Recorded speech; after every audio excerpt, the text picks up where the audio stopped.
Tribuners Lorihua U15 amankan 3 poin atas Alba U15 di Suratin Cup Maluku 2021.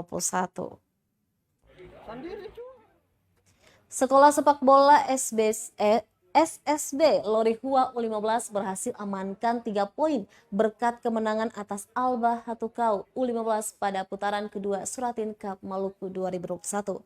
Laga digelar di lapangan sepak bola Lantamal Halong, Ambon, Selasa 28 Desember 2021 sore. Berjersey orange hitam Lorihua U15 tampil percaya diri dengan langsung menyerang pertahanan Alba sejak menit-menit awal.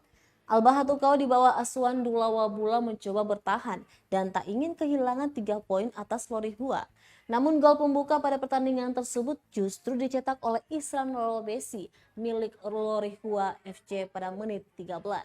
Unggul 1-0 membuat Lorihua bermain lebih semangat dari sebelumnya. Alba pun terus diserang.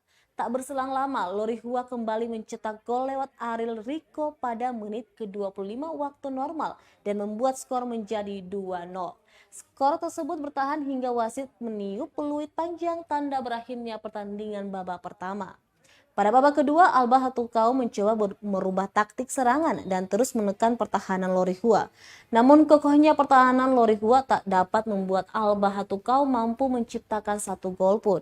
Alhasil skor 2-0 tetap bertahan hingga wasit Galilese meniup peluit panjang tanda berakhirnya pertandingan.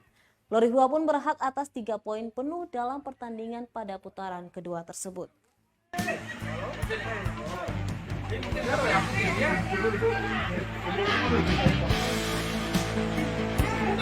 Mohon kerjasama baik dari ofisial Kiro Tim yang baru selesai bertanding.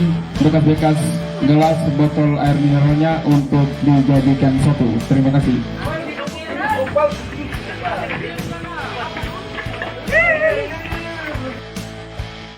Terima kasih sudah nonton. Jangan lupa like, subscribe, dan share ya.